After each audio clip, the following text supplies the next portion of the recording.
This week, Kathleen Kennedy and Leslie Headland trying to stump up the Acolyte, which is coming out in the not too distant future that Aaron Sparrow and I are going to be reviewing the first 4 episodes right here on the channel, trying to get the talk up about the program. A lot of pushback. People don't like the direction of the Acolyte. In fact, they just don't like the direction of Star Wars. And whenever you don't like something in Hollywood, they say, you're a racist, you're a sexist, you're a homophobe. Never actually listening to anything anyone actually says regarding their input on why they actually don't like it. You know, it could be that the current Star Wars, the stuff you're producing, is just really, really, really odious. Maybe it's just really bad. Maybe nobody wanted a program like The Acolyte that features the Sith being the heroes of the story. It's actually a really stupid idea. It goes against everything that George Lucas ever did within his career. It goes against everything within Star Wars lore, Star Wars canon. And this is why people loathe Disney Star Wars. And this is why the people loathe the media, the shill media. They're always out there stumping for these people, carrying water for them, acting like they can't hear a word out of our mouths and just basically strawmanning everybody. Every time you say something, it's because you're a racist. It's not because you have any validity to what you're actually saying. Case in point, the Mary Sue. One of my favorite websites out there, especially Rachel Leishman, who says she looks like Florence Pugh. I disagree on that one, but whatever. That's her big claim to fame. She is a Florence Pugh lookalike and claims that she actually knows things about comic books and geek culture and stuff like that. I would say she doesn't really have any bona fides, especially when you hear her arguments. And this week she had to go in there and say, yes, we're all bigots and racists. Kennedy was talking about the male-dominated fan base, to which I will say, it isn't really male-dominated. They're just the ones who sit online and complain about women and are loud. It has been a thing in this fan base fueled by angry men behind their keyboards who rarely show their actual faces online. They are pushed to do so by their own bigotry and hatred, and it doesn't really make sense that so-called Star Wars fans have this in their hearts. The entire franchise is about fighting against the oppressors, and yet, here we are. Headland used this moment to talk about how she recognizes that being upset with past Star Wars stories is fine, but those racist and hateful fans are not fans in her eyes.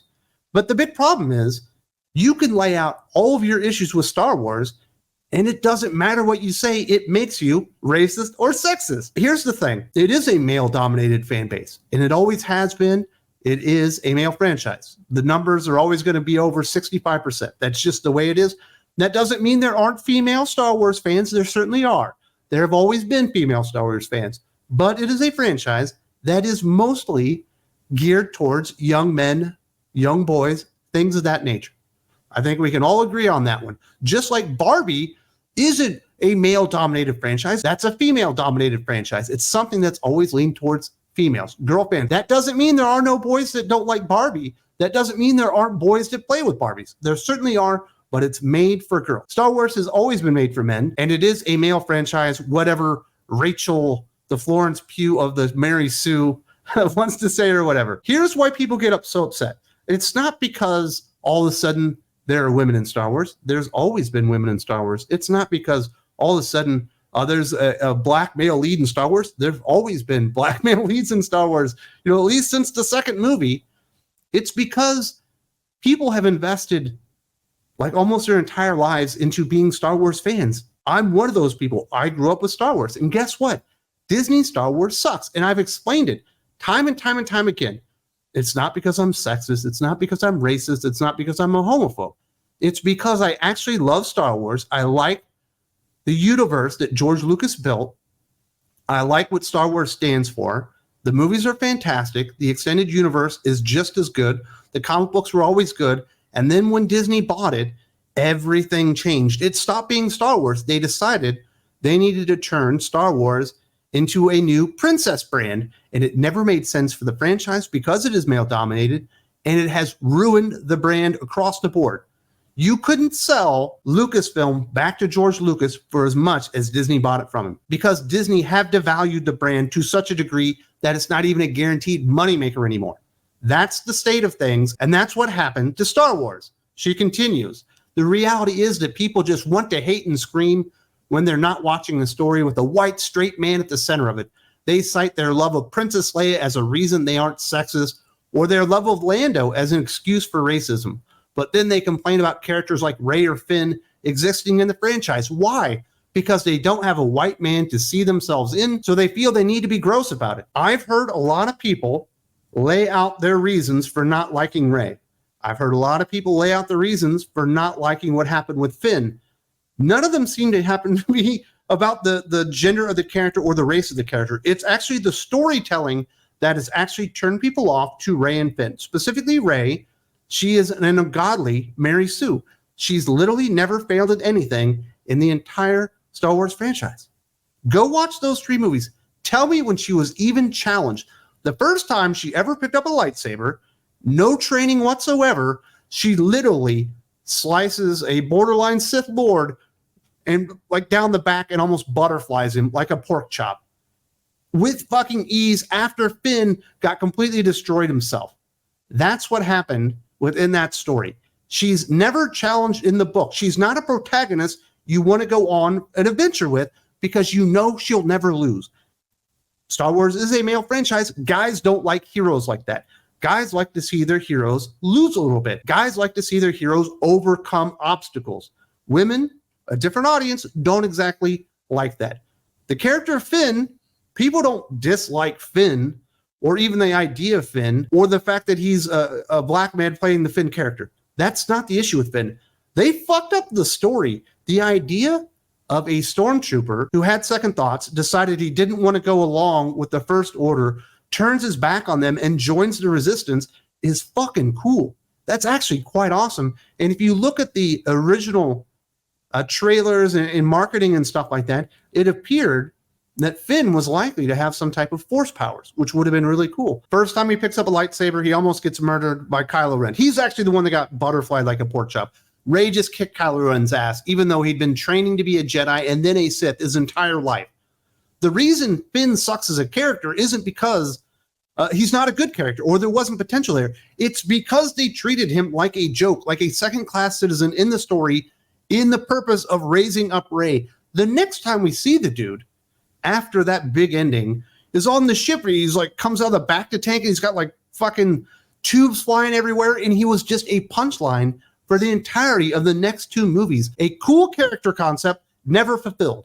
The reason Finn sucked is because the writing. It wasn't the character, certainly wasn't the actor. And I don't think Daisy Ridley is a bad person. Daisy Ridley isn't the reason that Rey failed. If Rey was a male character and it was played by the guy that played Kylo Ren, people still would have hated the character because he never overcame any obstacles. He was literally perfect, or he would have been perfect if it was played by Adam Driver from the moment he showed up on screen, just like Daisy Ridley's character was. Bad characterization, bad writing. That is the biggest problem with Disney Star Wars, and that's why the sequel trilogy absolutely blows. That's why it was roundly rejected by the entire audience, and that's why people, anonymous or not anonymous, will tell you exactly why they don't like Disney Star Wars. Do I think making it a princess brand or trying to make it a girls brand is one of the reasons that it has failed? Absolutely. No doubt about it. People like Kathleen Kennedy and Leslie Headland and the shills like Rachel Leishman are the reason that it failed. Next up, she says, you think that a simple statement of, hey, if you're racist, you're not really a fan would be just not that controversial. And yet here we are. Some of the replies are claiming that by saying this, Headland and Kennedy are trying to stop criticism of the show from happening. Sorry, if your criticism is about women and POC characters existing in Star Wars, that's not criticism. That's just bigotry. That's the problem. I just explained to you why Rey is a bad character. I've explained to you why Finn is a bad character. And you will say that it must be because I'm sexist and racist. And the reason that they came out with all this is to basically critic-proof the Acolyte. You are not allowed to criticize this production because there are a lot of female stars in it. It is run by a woman. And if you do, that makes you a sexist. It doesn't matter if everything the Acolyte stands for and the story presented, at least that we know so far, goes in the face of everything that George Lucas created. It doesn't matter if what we're trying to present to you makes no sense within Star Wars canon. It doesn't matter if everything that you bought into for the last 40 years or so is thrown out the window because of the Acolyte. You have to like it without fail, without question, or you are a sexist. And this is the argument that they go to every single fucking time because they know if they actually listen to people and they try to argue the points on merit, they will lose every time because Rey is a bad character. Finn is a bad character. General Holdo is a bad character. Are there good characters within Star Wars under Disney? I would say a lot of the stuff in Rogue One is actually pretty good. Jyn Erso has a pretty interesting story. Interesting hero's journey there. She actually fails a few times. Hey, shockingly, that makes you want to buy into the character. It's unfortunate that Kathleen Kennedy was huffing her own farts, wanting to turn Star Wars into a girls' brand, and didn't realize how much bad writing there was. That J.J. Abrams hadn't nailed the landing on the script and didn't actually get the characters right to begin with. And then obviously what we saw with Rian Johnson, he's the one that actually destroyed Finn, because we saw Finn fail, right, in the first movie. Hey, what's he going to do next? He's going to be sexually assaulted on the battlefield and prevented from doing the one really heroic thing that almost happens in the Star Wars sequel trilogy. One of the most frustrating moments of my life is watching that moment. And you're like, man, this is a bad movie. I don't like basically anything that's happened up to this point. But my goodness, what's happening right now on this planet with Finn saying, hey, these are my goodbyes. I'm here to save you. I'm going to buy you some more time.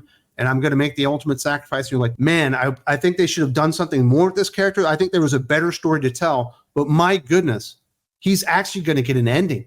Fitting of a hero, welling up a little bit. You know, I had some man tears almost coming out at that moment because I had fucking bought into it. Even though I hated the movie up to that point, I had bought into a moment and they still fucked it up. Next thing you know, what do we remember? The trash bag girl crashes him, sexually assaults him on the battlefield. And it was all for naught. And then you see Luke Skywalker die, the worst death in the history of Star Wars. That's another thing that pissed everybody off. The Han Solo death, absolutely terrible. You know, what happened to Carrie Fisher, Princess Leia, you know, she did pass away in between movies. But the Mary Poppins moment in space was awful. She dies off screen. I don't know if you could do anything better than that. But the Mary Poppins thing was awful. You know, when the Luke Skywalker death was awful. And the way they treated Luke Skywalker, he discovers in a vision that his nephew might go to the dark side, so he decides he's going to murder him in his sleep, has second thoughts about it, but by that time he's woken up and realized that the most hopeful man in the galaxy, the guy that didn't even turn his back on his father, who was Darth Vader, the most evil man in the galaxy, almost murders his fucking nephew and just goes and becomes a hermit on an island, you know, drinking titty milk out of an alien. It's like, what the fuck did you think was going to happen? Did you think people were going to eat this up and be like, well, it's Star Wars, I guess I like it? But that's what people like Rachel Leishman expect you to do. And when you talk back, when you actually explain why this stuff wasn't very good, you're a fucking racist. You're just a homophobe. You're just a sexist. You're a this and a that is. But they will never actually listen to what's coming out of your mouth. Maybe, just maybe, it was a really, really bad trilogy of movies, and it was a very bad direction for Star Wars. And there has been much good direction for Star Wars since Disney bought Lucasfilm. Case in point, we know the Acolyte's going to be bad because it doesn't fit in to the vision of George Lucas. It doesn't fit in with the universe. Don't believe me? We're looking at a time period when there is peace throughout the galaxy. It was very challenging and interesting to make a Star Wars with no war in it. Showrunner Leslie Headland tells Variety. So the question became, well, what should the show be about if it's not going to be about galactic conflict? Headland says the Acolyte will focus on the villains of the franchise more than any Star Wars project to date, making them the protagonists. Yes, see, that's antithetical of what Star Wars is. Star Wars is literally the light side of the Force fighting the dark side of the Force. Good versus evil. The most basic conflict in the history of humanity. The thing that basically all stories are based on, and they're going to flip it around because we want to be different. Listen, if you want to do a trilogy of movies or a movie that focuses more on Sith users, go for it. You can tell the Darth Bane trilogy. Basically, Darth Bane is the Luke Skywalker of the Sith. Not a good guy. None of his actions are good, and he's never, ever framed as being a sympathetic character, somebody that you should be rooting for. It's just showing what he does, the way that he goes about it, and building out the legacy and lore of the Sith. Fantastic story. If you wanted to turn that into a movie or a TV show, or whatever, a video game, go for it. That's all great stuff. But the moment you try to make Darth Bane the good guy in the story, which under George Lucas, they weren't stupid enough to actually do, you fucked up the entire Star Wars universe. This is why you get the pushback. This is why Star Wars fans are not happy. It's not because they're racist. It's not because they're sexist. They just recognize bad Star Wars when they see it. Unfortunately, Kathleen Kennedy does not. Unfortunately, Bob Iger does not. Unfortunately, Pablo Hidalgo does not. Unfortunately, Dave Filoni does not. And certainly, it appears Leslie Headland does not either. And certainly, Rachel Leishman doesn't understand what Star Wars is either. That's why you're having a hard time with this. That's why you don't understand why people are pushing back, because you actually are not a Star Wars fan. You actually don't get the franchise. You don't get the base core concepts of what makes Star Wars Star Wars. Light side of the Force versus the dark side of the Force. Sith versus Jedi. Good versus evil. You don't get these concepts. And that's why it's flown right over your fucking head, and you don't actually understand why people are critiquing Star Wars as it is right now. But hopefully you learned something, Rachel, about why people are upset. Not because we're sexist, not racist. It's just really fucking bad.